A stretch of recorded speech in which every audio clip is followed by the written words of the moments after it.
Assalamualaikum warahmatullahi wabarakatuh. Selamat malam waktu saya membuat video ini. Selamat pagi teman-teman semuanya. Pertemuan minggu ini adalah terkait dengan dasar-dasar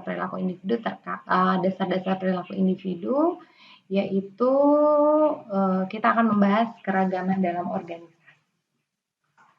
Nggak usah di organisasi deh, di dalam kelas atau kelompok kalian aja nih, misalnya coba lihat anggotanya. Beragam nggak? Beragam apanya ya Bu? Gitu kan ya pasti pertanyaannya. Apa aja gitu ya, kalau kemudian apa aja?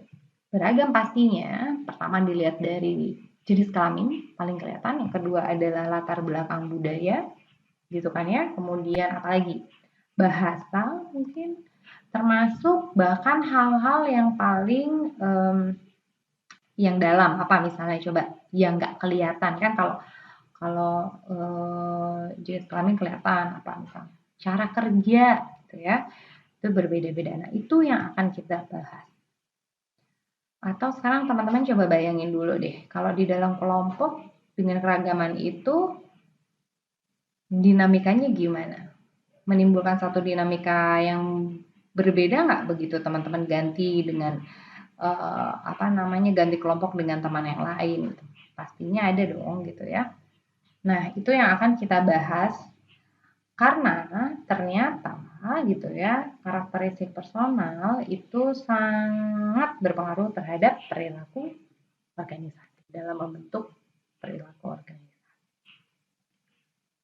Nah, ingat di sini ya teman-teman, bulan lalu, pertemuan yang lalu, teman-teman mungkin sudah dapat penjelasan bahwa di dalam model perilaku organisasi itu ada level-levelnya. Nah, sekarang yang kita lihat adalah di level individual nih, gitu ya, level individual yang outcomes-nya adalah ada attitude, task performance, sama behavior, perilaku.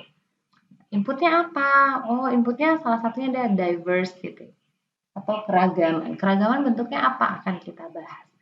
Karena begitu beragam jenis kelamin, beragam orangnya, beragam apanya misalnya latar belakang budaya itu akan mempengaruhi motivasi mereka juga berbeda, emosi dan mood juga berbeda gitu.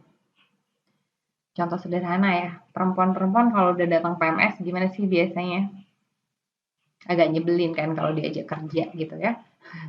Karena kemarin gampang marah gitu, agak darah tinggi gitu. Itu aja hanya sekedar diversity dari jenis kelamin tuh, perempuan dan laki-laki. Kita lihat ada diversity apa lagi gitu ya. Nah,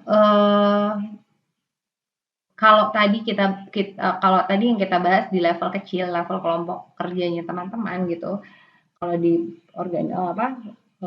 organizational behavior otomatis lebih besar daripada itu dong gitu ya. Maka kemudian keragaman itu karena tadi di level individu dia sangat mempengaruhi perilaku dan perilaku orang, cara individu itu akan mempengaruhi bagaimana kinerja kelompok akan mempengaruhi kinerja organisasi gitu kan ya asumsinya. Maka kemudian itu harus dikelola dengan baik gitu. Bayangin teman-teman kalau teman-teman jadi ketua gitu ya di kelompok, kemudian cuma ada anggotanya 4 aja, itu tuh kan kadang-kadang agak repot ya nggak sih? Ada yang kalau ngumpulin tugas bagiannya itu di last minute, pas udah mau dikumpulin. Jadi yang finalisasi itu waktunya cuma sempit banget. Ada yang bahkan sampai tugasnya dikumpulin nggak ada kabarnya, gitu nggak sih? Nah, itu semua kan kemudian harus dikelola ya.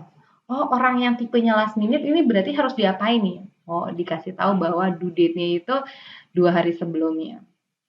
Jadi dia nggak last minute. Kalaupun dia last minute gitu, orang berikutnya itu punya waktu. Oh, kalau dia tuh orangnya nggak ada kabar tuh. Itu kan juga beragam tuh ya dari cara cara kerjanya kan beragam tuh.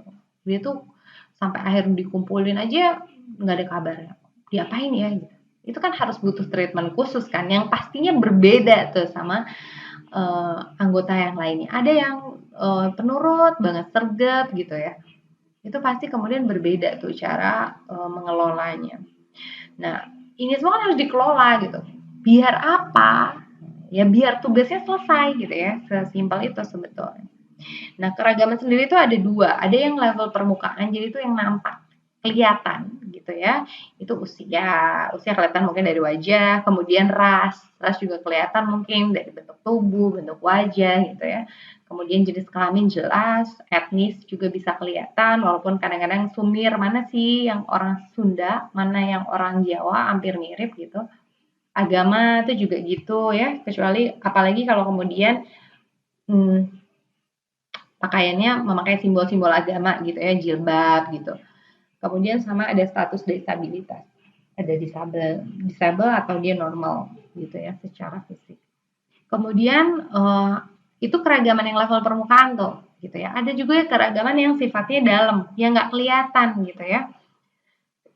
Bentuknya apa? Bisa jadi kepribadian. Kayak tadi ya ada orang yang sregep, kemudian ada orang yang lambat-lambat gitu ya. Itu kan type cara dia kerjanya. Kemudian ada yang kepribadiannya itu misalnya dia gampang cemas kalau dapat tugas, ada yang saking santainya gitu ya, terus nggak mengerjakan. Nah, keragaman berikutnya misalnya contohnya adalah values atau nilai-nilai yang dianut.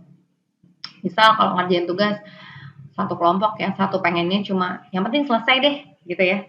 Ada lagi satu enggak, ini harus perfect ini harus bagus ini. Itu values loh ya. Terus yang satu lagi yang penting cepet aja deh, kita kerjainnya cepet gitu ya. Jadi beda-beda tuh masing-masing gitu ya values-nya. Nah, kemudian ada juga dari sisi minat kerja gitu ya. Ada yang sukanya tuh hal yang mendetail gitu ya, ngerjainnya tuh kalau bikin proposal gitu sampai detail, terus teman lainnya ada yang hobinya tuh bikin PowerPoint-nya, yang satu cuma ngomong aja, yang penting konsepnya kayak gini, terserah kamu mau bikinnya kayak apa. Itu ada dari sisi minat kerja.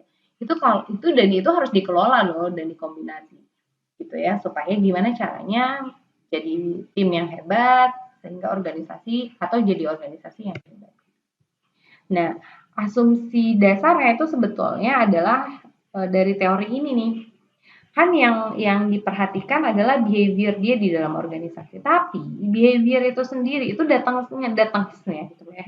Datangnya dari mana sih gitu ya? Datangnya tuh dari mulai intention, attitude, subjective norm sampai di sini nih tadi nih keragaman itu sebelum adanya attitude sama subjective norm ini. Karena keragaman itu yang kemudian bisa menentukan sikap orang terhadap sesuatu. Kayak perempuan misalnya, kalau misalnya lihat lipstick gitu ya nggak sih? Itu kan cenderung yang, ya ampun lucu banget, bagus banget, positif. Kalau cowok ya mungkin netral-netral aja, biasa aja. Lipstick, oh ya oke gitu. Gitu ya. Sampai nanti ke perilaku kalau perempuan cenderung membeli, kalau lihat lipstick, kalau laki-laki enggak misalnya. Di organisasi pun sama kayak gitu tuh. Kadang-kadang keragaman latar belakang itu sangat mempengaruhi bagaimana sikap orang terhadap sesuatu ya. Misal keragaman dari sisi personality. Kemarin saya lihat hal menarik banget. Jadi teman saya screenshot gitu salah satu karyawan yang kemudian dia punya kepatuhan yang luar biasa terhadap organisasi. Padahal kan lagi nggak boleh ngantor nih ya karena adanya COVID. Kemudian si karyawan itu WhatsApp ke HR-nya, kebetulan teman saya HR-nya, kemudian dia bilang, saya mau datang ya nanti besok hari Rabu gitu. Terus kata HR-nya nggak boleh, kamu nggak boleh datang hari Rabu. Terus si karyawannya bilang, tapi saya mau nyelesain tugas saya gitu. Terus si HR-nya bilang, bukan nggak usah sih, kamu kerjainnya di dalam kelompok kecil. Karena kalau kamu kerjain dalam kelompok besar, kalau ada yang kena COVID, nanti kita nggak bisa men-trace itu ada di kelompok mana dan malah jadi kena semuanya. Bahwa kedua orang ini kemudian punya attitude yang berbeda terhadap bagaimana caranya menghadapi COVID gitu ya. Yang satu dari sisi HR-nya, yang satu dari sisi compliance terhadap pekerjaannya. Dia maunya selesai, dia maunya sesuai aturan dan seterusnya. Dan itu otomatis akan membawa perilaku kerja yang berbeda gitu di antara keduanya. Nah, kita akan bahas yang pertama. Perbedaan itu dari sisi karakter biografis gitu ya. Dari individu, individu, usia, jenis kelamin, ras, masa kerja gitu, dan itu biasanya bisa dilihat dari apa? Dari catatan atau rekam jejak. Kalau kita biasanya bilangnya apa kalau mau ngelamar terkait karakteristik geografis? Dari CV. Emang terus apa dong implikasinya gitu ya? Implikasinya banyak gitu ya. Pernah ada satu masa misalnya di kantor saya, kami tuh cari HR buat divisi HR, tapi kami carinya yang cowok gitu. Kami carinya yang cowok. Kenapa? Karena kemudian yang cowok itu mereka nggak ada cuti hamil sama cuti melahirkan gitu. Nggak ada cuti haid. Karena karena kalau dulu di kantor saya selalu dibilang bahwa hamil itu menular gitu. Jadi abis si A, si B, si C gitu. Jadi hampir susah divisi kami tuh bisa utuh gitu. Apalagi kalau cowoknya cowoknya cuma 2 apa 3 gitu. Nah, itu tuh ngaruh banget ternyata karakteristik biografis itu terhadap komposisi tim dan kinerja tim. Nah, ini ya, dilihat nih, usia, jenis kelamin tuh ngaruh ke kondisi fisik dan tugas perkembangan. Kayak tadi kalau perempuan kan melahirkan gitu ya. Kayaknya kita butuh ini nih, butuh yang jantan nih dulu supaya nggak cuti-cuti gitu. Boleh nggak sih kalau di dalam rekrutmen gitu? Ya boleh-boleh aja kalau itu untuk keseimbangan tim, tapi memang nggak boleh di-state ya di dalam pengumuman biasanya. Secara etik tuh harusnya nggak boleh, walaupun sampai sekarang sih banyak banget tuh yang masih perempuan atau laki-laki gitu. Yang berikutnya adalah karakteristik ras, suku, agama. Itu ngaruh nggak? Ngaruh loh. Misal kalau misalnya untuk daerah tertentu gitu ya, kita mau milih daerah yang apa namanya, daerah yang kesukuannya itu sangat kuat gitu. Terus kita mau rekrut manajer, gitu ya, mau rekrut manajer atau mau rekrut supervisor lapangan gitu. Itu kita pikirin loh, dia dari ras atau suku apa. Karena untuk karakteristik kelompok yang sangat kuat sekali kesukuannya gitu ya, pemimpin itu memang harus datangnya dari mereka gitu. Dan itu sangat mempengaruhi kinerja dari kelompok atau organisasi. Termasuk juga agama. Tahu dong ya, walaupun sebenarnya nggak boleh sih. Akhir-akhir ini entahlah kenapa negara kita kayak begitu gitu. Kok banyak banget yang kemudian terpolarisasi berdasarkan agama. Disabilitas tuh juga seperti itu gitu. Kita lihat kalau sekarang ada pekerjaan-pekerjaan yang kemudian memang didefinisikan untuk teman-teman yang disable gitu ya. Jadi keragaman ini juga penting nih untuk apa ya tadi untuk mendefinisikan mana sih pekerjaan yang boleh buat teman-teman yang difabel, mana yang nggak boleh, mana yang nggak di dalam tanda kutip ya, memang kemudian membutuhkan kemampuan fisik itu gitu ya. Kalau zaman sekarang sih kayaknya banyak sekali pekerjaan dan itu terbuka. Bahkan salah seorang CEO-nya GE, kalau teman-teman browsing itu yang keren banget namanya Pak Henry Satriago, itu beliau itu difabel dari umur 17 tahun karena saya lupa kena virus apa gitu kan. Tapi beliau malah bahkan bisa sampai ke sekolah di Australia, kemudian sekarang juga jadi pengajar tamu UI dan dia juga CEO dari GE gitu ya. Kemudian masa kerja juga gitu. Masa kerja sangat berpengaruh juga terhadap apa namanya kinerja dari seseorang, terutama produktivitasnya, ya nggak sih? Biasanya nih ada dua kelompok nih, ada yang tambah lama masa kerjanya, ada yang tambah lama masa kerjanya tuh tambah males dan tanda kutip. Ada yang masa kerjanya tambah lama itu tuh tambah loyal sama organisasi, tambah produktif gitu di organisasinya. Walaupun bentuk produktifnya dalam bentuk lain ya, misal ide dan lain-lain gitu.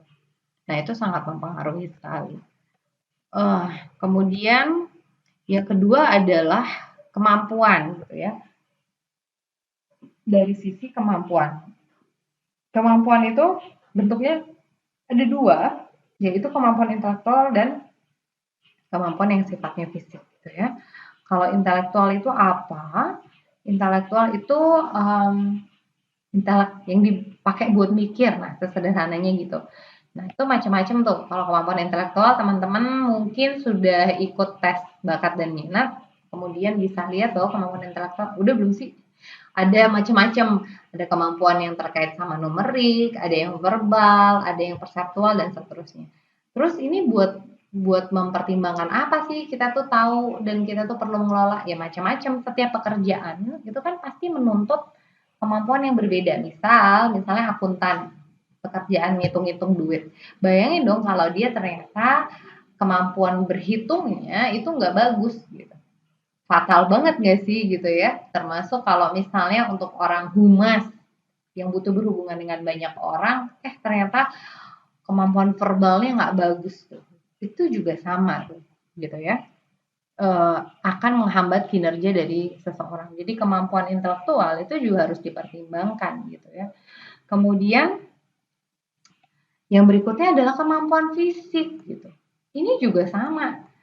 Teman-teman bayangin dong kalau misalnya untuk pekerjaan-pekerjaan yang sifatnya fisik, ternyata orang itu nggak mampu, yang ada organisasi bakalan membiayai kesehatan dia tuh dengan sangat luar biasa gitu.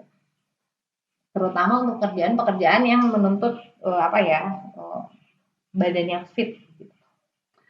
Misal kalau misalnya di perusahaan gitu ya, salah satu yang pernah saya alami adalah kalau misalnya karyawan mau ditempatkan di remote area, mereka kemudian harus benar-benar dicek kemampuan fisiknya itu seperti apa. Apanya, Bu? Gitu. Apakah bisa ngangkat-ngangkat gitu ya. Ini, apa namanya? Kalau waktu itu sih nggak sampai segitunya. Kalau yang untuk di kalau untuk di level supervisor, kalau di lapangan iya. Kalau di level supervisor enggak, karena kemudian yang penting adalah mereka sehat, nggak ada sakit bawaan. Yang kalau sakit tuh bukan sakit-sakit berat gitu, itu harus tesnya khusus sendiri tuh untuk meyakinkan bahwa stamina-nya oke, kondisi fisiknya oke. Terus kalau yang kerjaan-kerjaan fisik ada nggak sih? Masih ada nggak sih? Ya masih gitu ya. Beberapa perusahaan misalnya kayak PLN gitu, untuk yang lulusan SMA, untuk yang di lapangan, mereka bahkan juga ada tes fisiknya tuh. Karena untuk orang lapangan kemampuan fisik tuh jadi utama banget gitu. Makanya mereka tesnya tuh masih ada yang kayak lari keliling lapangan berapa kali gitu. Yang terutama untuk mereka yang aplikannya tuh dari SMA gitu ya. Nah, macam-macam kemampuan fisiknya yang dilihat apa aja gitu ya, macam-macam tuh. Bisa ada yang dia bilang ada dari faktor strength gitu ya, dari kekuatan. Terutama ini kalau yang ngangkat-ngangkat mungkin pekerjaannya, kemudian dari sisi flexibility gitu ya. Jadi dia gimana nih, lentur nggak nih badannya nih, jangan sampai nih nanti malah sarafnya kecetit atau lain-lainnya gitu ya. Kemudian yang berikutnya adalah bisa jadi body coordination, balance, stamina. Ini terutama untuk pekerjaan-pekerjaan yang sifatnya fisik gitu ya. Nah, apa kemudian yang kemudian menghubungkan antara yang tadi itu sama behaviornya. Jadi gini loh, teman-teman, kalau teman-teman lihat gitu ya, kemampuan-kemampuan itu tuh menjadi prediksi bagi kinerja sebetulnya. Iya kan? Nah, kalau misalnya kemampuan let's say ada orang yang kemudian secara intelektual nggak bagus. Let's say kemampuan numeriknya nggak bagus gitu ya. Kemudian dia disuruh ngitung. Kamu ngitung ya, sehari kamu harus bikin jurnal akuntansinya harus balance gitu. Antara apa sih dulu tuh ya, aktiva dan pasiva. Dia tuh secara kemampuan, aku tuh ya ampun Bu, saya tuh matematika saya jelek banget loh gitu ya. Terus saya disuruh itu, suruh ngerjain itu, apa yang terjadi? Pasti dia menjadi tidak produktif, jadi stres, gitu kan ya. Dan bisa jadi kalau yang cuma ngitung-ngitung doang tadi itu jadi salahnya tuh bisa banyak banget ya nggak sih? Karena dia nggak bisa ngitungnya, aduh aku nggak bisa nih kemampuanku nggak segini karena dipaksa gitu ya. Dipaksa untuk bisa, padahal dia nggak bisa. Nah di sisi lain kemampuan ini juga kadang-kadang yang duduk di situ itu kemampuannya tuh lebih tinggi lagi gitu, dari tuntutan tugasnya. Bayangin nggak kalau cleaning service di UAD misalnya itu lulusan S2 Apa yang terjadi? Yang terjadi adalah dia tiap hari bakalan ngomel karena dia bosen sama pekerjaannya cuma bebersih doang, gitu nggak sih? Karena kemudian kemampuan dia tuh menuntut untuk dia kemudian punya aspirasi, yang lebih tinggi karena dia punya kemampuan intelektual yang lebih tinggi untuk sekedar, jadi cleaning service gitu. Pasti ngeselin banget nggak sih gitu ya? Karena dia juga kesel sih, "Ini ngapain sih aku tuh tiap hari kayak gini-gini?" Akibatnya apa? Akibatnya dia akan tidak puas, akan stres, akan frustrasi. Teman-teman tahu nggak Andre Hirata tuh dulunya pegawai PT Pos Indonesia yang tugasnya tuh ngecap-ngecapin. That's why misalnya dia cari pekerjaan lain yang kemudian lebih fit dengan kemampuan intelektualnya.